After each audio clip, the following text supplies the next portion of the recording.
C'est re-moi. Ben écoutez, j'ai eu un problème parce qu'en même temps, je suis en train de charger une vidéo pour l'une d'entre vous. Et du coup, ça me prenait toute ma Wi-Fi. Donc j'ai dû arrêter mon WeTransfer. C'est pas grave, je le ferai passer cette nuit. Donc, ben écoutez, j'espère que vous allez bien. Je voulais faire ce live. J'avais essayé de le faire aujourd'hui, mais je chargeais pareil une vidéo sur ma page Facebook. Et du coup, ben, ça m'a empêché de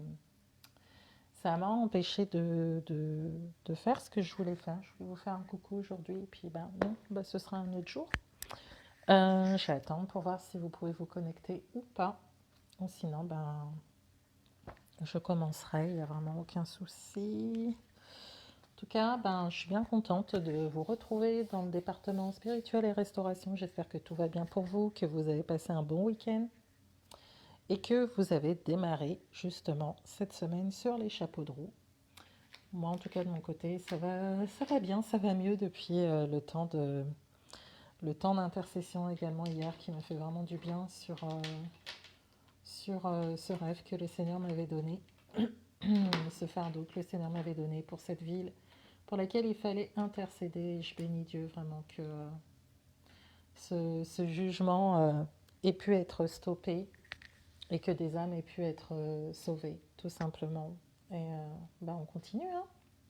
On continue, on continue. Donc, bon, apparemment, vous n'êtes pas dispo. Je pense que vous êtes en train de manger ou autre. Je ne sais pas. Donc, ben, c'est pas grave. Au pire des cas, une fois encore, il y a le replay. Le replay, le replay, le replay. Donc, moi, je voulais vous parler tout simplement le thème. Vous dispensez le thème et une foi audacieuse. Alors, c'est encore dans un de mes cahiers de révélation. J'ai décidé de vous en ouvrir selon la direction de l'esprit certains passages. Donc, j'ai pas mis de date, ça m'étonne pour celui-là, ou alors c'était la même date que ça. Ouais, ça doit être pour ça. Lundi 4 juillet 2016 à 4h30. Mhm. Ok, et vu que j'ai pas mis la date après, je pense que. C'est quoi? Ouais, c'est ça. Ok. Donc, ben, ça doit être vers le 4 juillet en tout cas. Et du coup, je voulais parler du thème Est une foi audacieuse. Pourquoi ce thème-là? Bah, c'est assez particulier dans la mesure où moi, comme je vous dis, j'ai l'une des particularités de mon onction, c'est qu'il y a très peu de prophètes qui sont comme ça. En tout cas, c'est pas quelque chose de courant. Mais le Seigneur peut nous donner, généralement, c'est les prophètes qui sont, oui, dans l'onction des fils d'Issachar, on va dire, les prophètes qui ont cette faculté de voir le passé, le présent et le futur. C'est-à-dire que moi, le Seigneur va me permettre de voir des scènes de la Bible, c'est-à-dire d'être projeté dedans et voir comment elles se sont déroulées. Ces fameuses scènes de la Bible, on appelle ça en anglais des time traveler prophets. Donc je peux voir, j'avais déjà expliqué à certaines d'entre vous, oui, le Seigneur m'avait fait voir la scène par rapport à la toison de Gédéon ou la femme comment dire, la vieille dame qui avait jeté, qui avait mis dans le panier ce qu'elle avait, etc.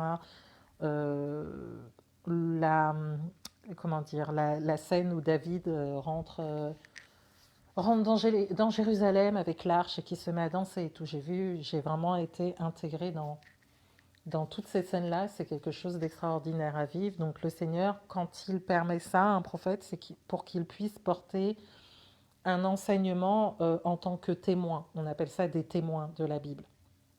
Et justement, là, le contexte que je vais vous exposer ce soir, c'est vraiment la scène, comment le Seigneur me l'a montré. Et ça m'a donné un enseignement qui a coulé par la suite de ça, dont le thème est une foi audacieuse. Donc c'est issu de ce fameux voyage dans la Bible, en voyant la scène, en tout cas en participant à la scène de Luc chapitre 7.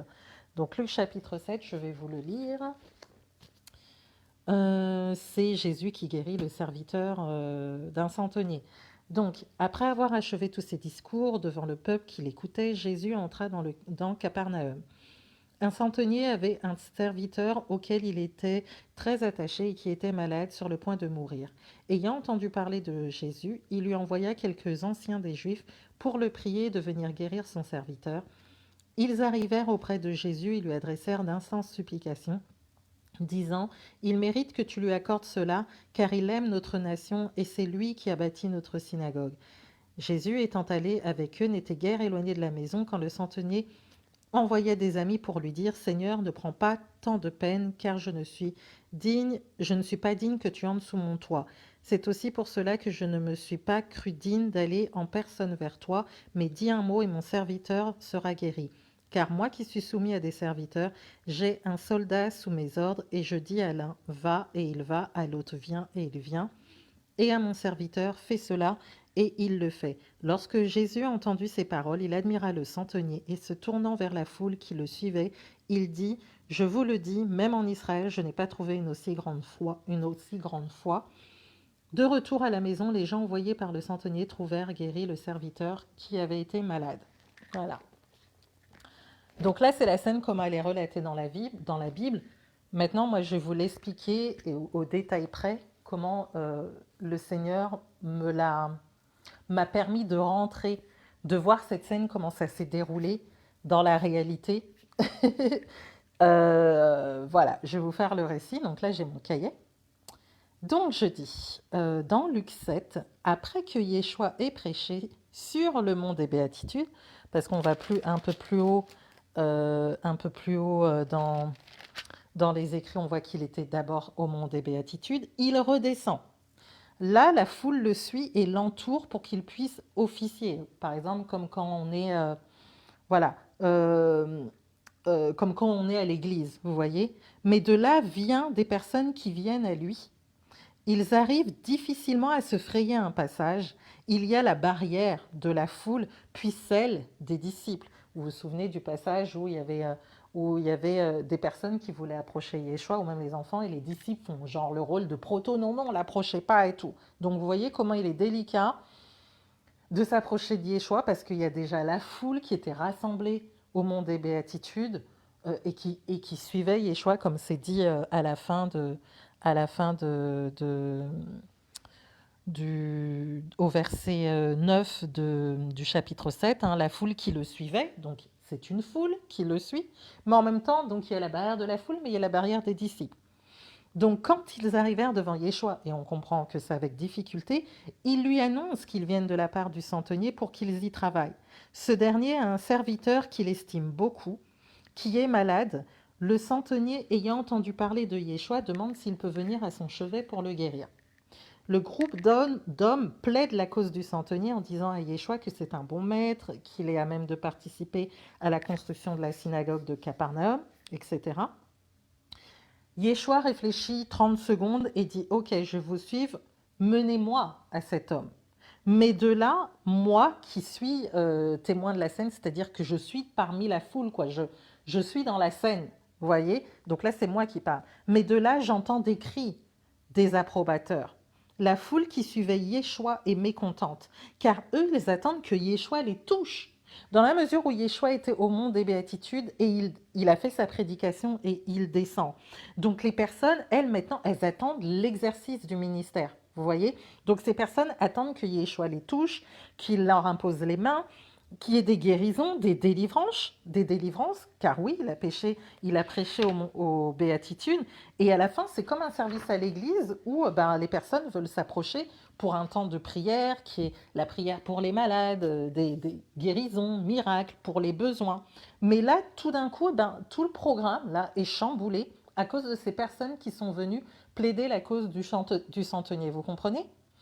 Alors, en soi, le centenier, lui, c'est comme s'il s'immisce dans les affaires des Juifs, voyez, parce que il y a des conflits entre Juifs et Romains, vous voyez, et là, on voit qu'il y a un centenier qui vient mettre le boxon, on va dire ça comme ça, dans un programme qui est propre aux Juifs. Yeshua est venu pour les Juifs, et là, il y a un Romain qui arrive là, qui venir des personnes qui sont juives et qui plaident sa cause, mais le fond, c'est d'aller porter secours aux serviteurs d'un Romain. Donc, vu toutes les tensions qu'il y a, vous imaginez même pas la foule comment elle est énervée. Donc, cet incident amène encore plus de tensions entre les Juifs et les Romains. Comment Yeshua, qui est juif, écoute plus un Romain qu'un Juif? Vous voyez? Comment peut-il faire passer le besoin, l'ordre, l'invitation d'un Romain au détriment de toute la foule qui est là, qui est juive? Vous imaginez le scandale? Donc, comment répond-il plus aux besoins d'un Romain plutôt qu'une foule juive qui est pleine de besoins et qui est là depuis X temps, qui n'a peut-être pas mangé et tout, et qui attendent tout simplement leur guérison, leur miracle, etc. et tout. Vous voyez? Bref, Yeshua dit qu'il va faire vite, ce n'est qu'un détour après tout, et qu'il reviendra après. Mais la foule le suit quand même. Toujours en train de se plaindre, bah oui, cette foule-là qui le suit, quand soudain d'autres personnes arrivent au loin en criant « Rabbi, Rabbi !» Et là, on leur ferait un chemin. Et la scène que je vois, c'est que ces personnes, elles sont mais essoufflées, quoi, parce qu'elles ont couru vraiment à sa rencontre et tout, etc. Et on leur laisse le temps de reprendre leur souffle. Mais vous savez, quand vous êtes essoufflé et tout, à bout de souffle, normalement, vous vous penchez en avant, vous tenez vos genoux, vous êtes là, vous en pouvez plus et tout, etc. Mais là, je vois Yeshua au même moment qui vient poser sa main sur l'épaule de l'un d'entre eux et dire, là, là, prends ton temps. Donc, je ne sais pas si vous vous rendez compte, la foule qui sont là en train de se dire, mais c'est bon, nous, on veut nos trucs. Et maintenant, là, il est là même en train de prendre de l'attention auprès de personnes là, qui viennent là et qui ont tout déréglé au programme, quoi. Et là, Yeshua, il dit, prends ton temps, respire. Parce que la personne, elle a couru, elle n'en peut plus. Donc, quand la personne reprend son souffle, donc on attend que la personne reprenne son souffle, il lui dit, Rabbi, notre centenier te fait dire qu'il juge inutile que tu te déplaces chez lui, car il s'estime pas digne de te recevoir. Mais il te dit de dire seulement une parole, et il sait que son serviteur sera guéri, car lui qui est soumis à des autorités et qui lui-même donne des ordres, sait que si on lui donne un ordre, il obéira. De même, s'il donne un ordre, ses soldats seront obligés de le suivre à la lettre. Il dit donc qu'il en est de même pour toi.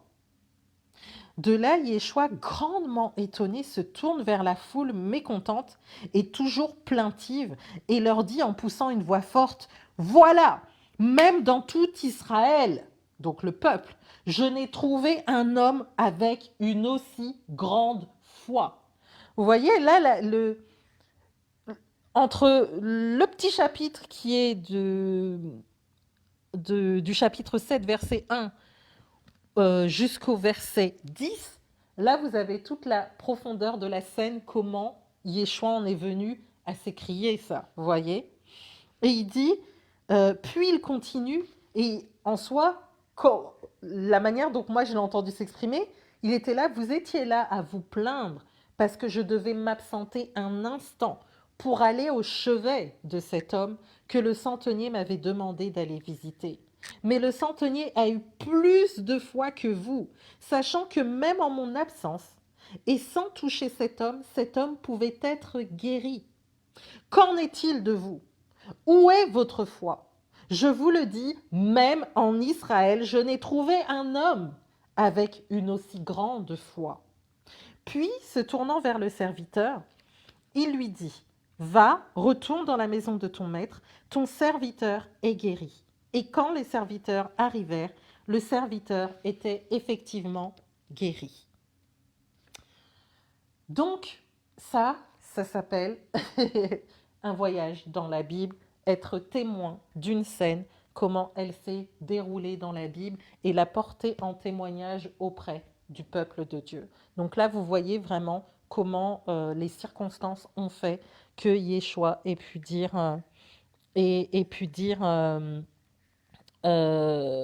au verset 9, lorsque Jésus a entendu ces paroles, il admira le centenier, se tournant vers la foule qui le suivait. Il dit, je vous le dis, même en Israël, je n'ai pas trouvé une aussi grande foi. Voyez, tout le cheminement qu'il a fait pour qu'il puisse faire cette déclaration. Donc, le thème de mon live, comme je disais, c'était « Aie une foi audacieuse ».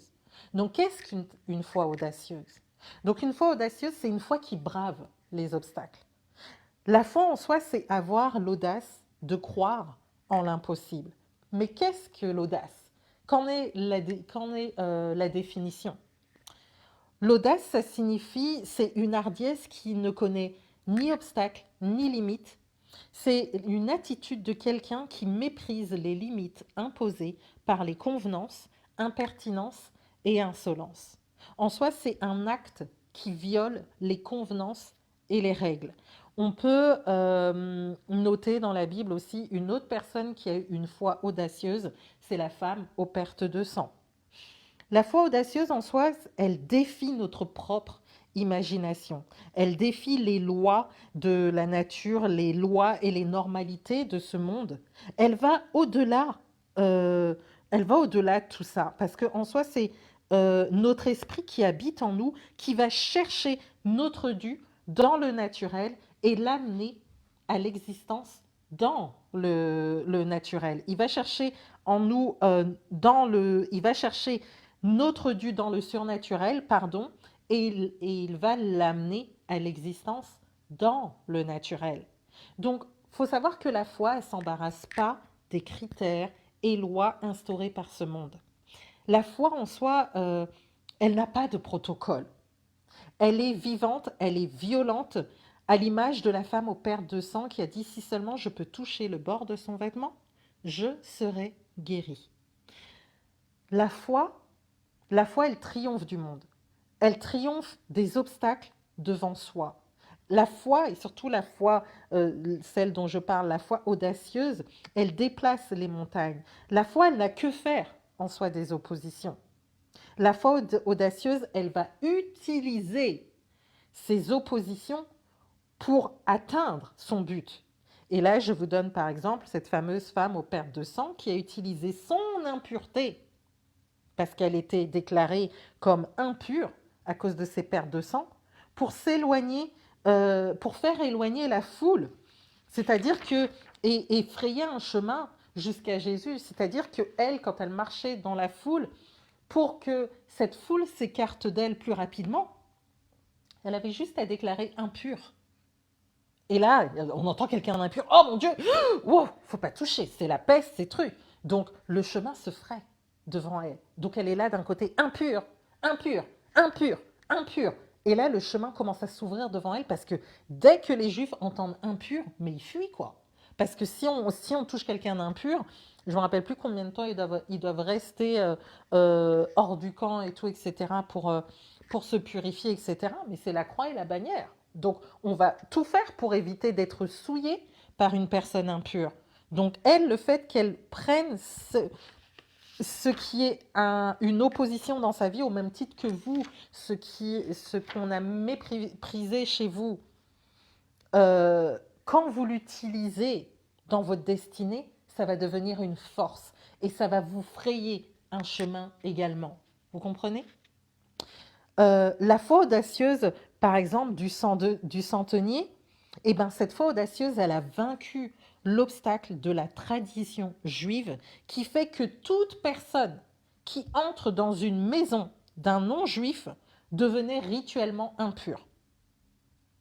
Donc ça, l'exemple, vous l'avez dans Jean 18, 28. Jean 18, 28.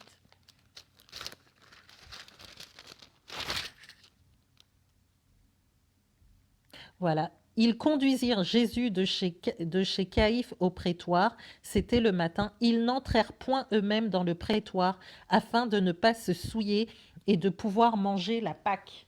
Vous voyez? Le centenier, qui était visiblement familier de cette pratique, du coup, se sentait indigne de faire vivre à Yeshua une telle humiliation.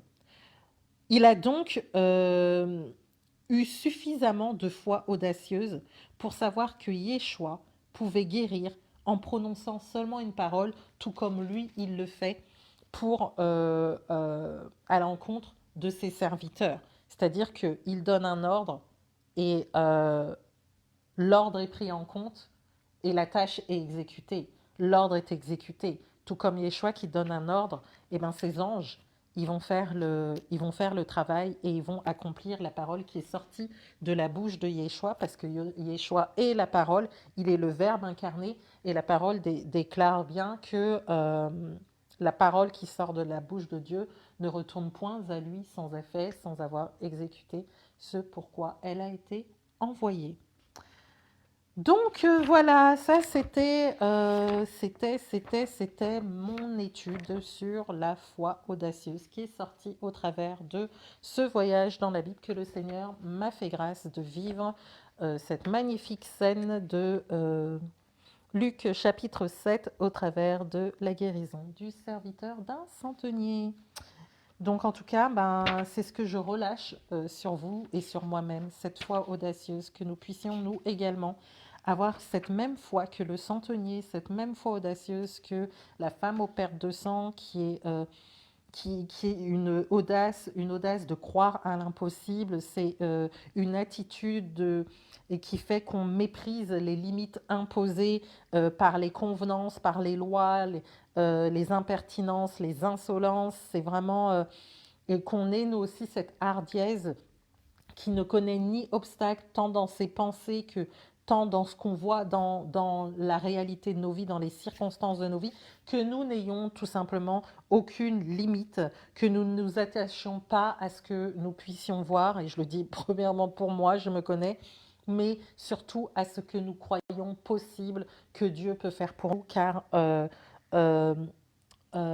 rien n'est impossible à Dieu, tout simplement. Donc nous aussi, que nous puissions avoir cette foi audacieuse qui défie notre propre imagination, qui va au-delà de nos limitations, au-delà de notre compréhension, au-delà de tout ce que nous pouvons penser, imaginer ou demander à Dieu. Cette foi audacieuse qui défie les lois et les normalités de ce monde et qui va au-delà même euh, de, de tout ce qu'on, une fois encore, tout ce qu'on pourrait penser, que notre esprit qui habite en nous aille chercher dans le surnaturel tout ce dont nous avons besoin pour l'amener à l'existence dans le naturel, qu'il y ait des montagnes devant vous, des montagnes d'adversité, des montagnes de dettes, des montagnes de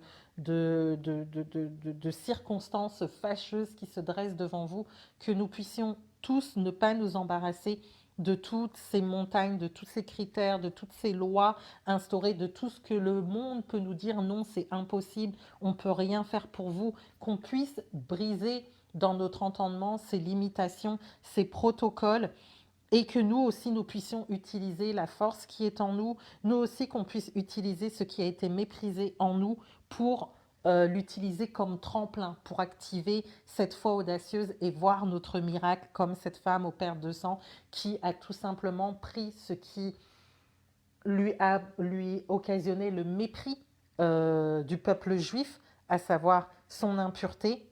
Elle l'a utilisé pour atteindre Yeshua. Alors, qu'est-ce qui est méprisé chez vous et qui vous empêche et que vous pouvez utiliser, je dirais, pour voir un miracle glorieux dans votre vie en vous approchant de Yeshua?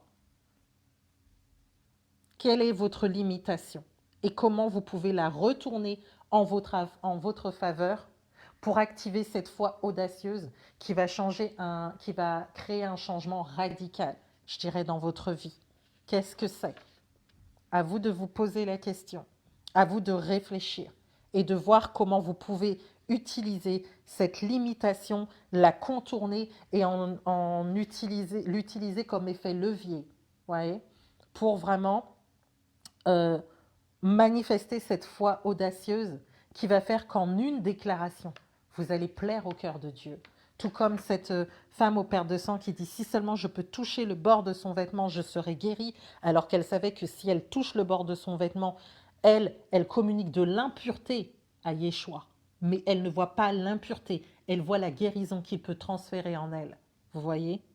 Et tout comme ce centenier qui est là, qui se dit que il ne peut pas faire rentrer Yeshua dans sa maison. qui pour lui représente de l'impureté, mais il sait que la parole qui va sortir de la bouche de Yeshua est bien plus forte que sa présence même dans le lieu où il se trouve. Je ne sais pas si vous vous rendez compte comment c'est puissant. Et c'est au même titre que nous. À l'heure actuelle, personne n'a vu Yeshua fait chair. Personne ne l'a touché comme Thomas a mis les doigts dans ses meurtrissures. On lui a donné notre vie, on sait qu'il est ressuscité. Certains ont la grâce de le voir en rêve, de le voir en visitation, etc. Mais nous, on est comme le centenier. Je ne sais pas si vous vous rendez compte qu'on croit en lui et on ne croit pas en lui parce que on l'a vu et on l'a touché, comme la femme au père de sang qui a pu toucher le bord de son vêtement. Mais on croit en lui, on croit surtout en sa parole. On croit en ses promesses, on croit en ce qu'il dit. C'est ça la différence. Donc ne croyez-vous pas que vous-même, vous avez cette fameuse foi audacieuse qu'a manifesté le centenier pour toucher le cœur de Yeshua afin que lui aussi, il puisse dire qu'il n'a pas vu en tout Israël, il n'a pas trouvé un homme avec une aussi grande foi. On n'était pas à cette époque-là, nous. Cet homme-là a vécu, lui, à cette époque. Peut-être qu'il a vu Yeshua passer quelque part. Mais nous, on est dans une époque où Yeshua, ça fait 2021 ans qu'il a été crucifié. Vous voyez? Mais on est toujours là à prier, adorer, etc. et à croire à sa parole.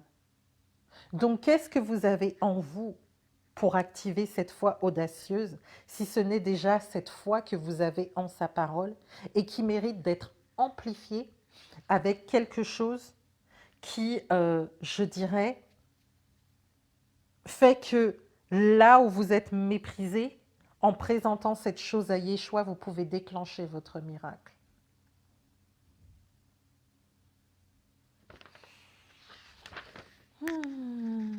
Seigneur, éclaire-nous, Seigneur. Je prie, Seigneur, pour que une onction de révélation, Seigneur, puisse se manifester, Seigneur, dans ce live. Et que tes femmes esprits qui vont m'écouter, Seigneur, puissent être connectées à ton esprit au travers, Seigneur, de ce live. Et que tu puisses parler à chacune afin de donner l'inspiration à chacune pour activer cette foi audacieuse et voir la manifestation du miracle qu'elles attendent dans leur vie. Seigneur, merci Seigneur de ce que tu leur accordes et de ce que tu les éveilles à une sensibilité prophétique plus aiguisée, plus sensible à ta voix, à ta présence, à ta parole, à ta direction pour leur vie, Seigneur. Que celles qui ne te sentaient pas aujourd'hui puissent te ressentir dès maintenant. Que celles qui ne te voyaient pas aujourd'hui puissent te voir dès maintenant. Que celles qui ne t'entendaient pas aujourd'hui puissent t'entendre dès maintenant. Seigneur, car tu désires, Seigneur, que chacun de tes enfants soit connecté à toi. Je prie, Seigneur, que tu libères, Seigneur, une onction spéciale sur chacune de leurs vies visant à les connecter d'une manière intime avec toi, qui fait, Seigneur, qu'elles pourront, elles aussi, Seigneur, te vivre d'une manière surnaturelle et palpable dans leur vie, Seigneur, comme tu me l'as accordé. Seigneur, je te bénis et je libère toutes ces paroles sur leur vie, Seigneur, et prie, Seigneur, pour que cette foi audacieuse soit activée dans leur vie, dans leur spirit business et également, Seigneur, dans ma vie, dans mon spirit. Alors Seigneur, nous te bénissons, nous te rendons grâce. Merci Seigneur pour ce temps passé dans ta présence, Seigneur. C'est ainsi, Seigneur, que je vais couper ce live, mais je sais, Seigneur, que nous ne quittons pas ta présence. Merci pour ces expériences que tu m'as données, Seigneur, et que tu commences à m'inviter, Seigneur, à révéler, Seigneur, depuis mon boudoir céleste, Seigneur, à des spirit business women, Seigneur, qui ont choisi de bâtir avec toi et de se laisser conduire par toi, tant dans leur vie que dans leur spirit business, que tout soit fait à ta gloire, Seigneur. Merci, Père. nous te bénissons, nous t'élevons, nous te glorifions, Seigneur. Merci, Seigneur, pour la vie que tu nous donnes. Merci, Seigneur, pour le Dieu merveilleux que tu es. Merci, Seigneur, pour le Dieu glorieux que tu es. Merci, Seigneur, pour ta gloire, Seigneur, qui impacte nos vies. Seigneur, merci pour ta présence, Seigneur, qui est puissante, Seigneur, dans nos vies. Seigneur, merci pour la chaleur de ton amour. Seigneur, merci pour ta vie divine, ta vie Zoé qui coule en nous. Seigneur, nous élevons ton nom et nous reconnaissons qu'il n'y a point d'autre Dieu que toi. Tu es le Dieu tout-puissant. Tu règnes, Seigneur, d'éternité en éternité et qu'à tout jamais, Seigneur, ton nom soit élevé dans nos vies, dans nos destinées, dans nos foyers, dans nos mariages, Seigneur, dans nos spirit business, dans nos affaires, dans nos projets. Que ton nom, Seigneur, ait la primauté en toutes choses. À toi revient l'honneur, la puissance et la gloire au siècle des siècles. Merci pour ta présence, Saint-Esprit. Merci pour ta conduite. Merci pour ton inspiration. Merci pour ta révélation. Que ton règne soit magnifié dans nos vies au siècle des siècles. Amen. Amen. Merci Seigneur. Amen. Wow. Merci Seigneur. Béni sois-tu, Père de gloire. Amen. Et voilà, mesdames, écoutez, moi je vous laisse. Je pense que j'ai tout dit. Je vous souhaite une excellente soirée dans la présence de Dieu et je vous dis à très très bientôt. Que Dieu vous bénisse. Et comme j'aime à le dire, l'essentiel c'est de demeurer. Bisous, bisous. Ciao, ciao, ciao. Bye bye.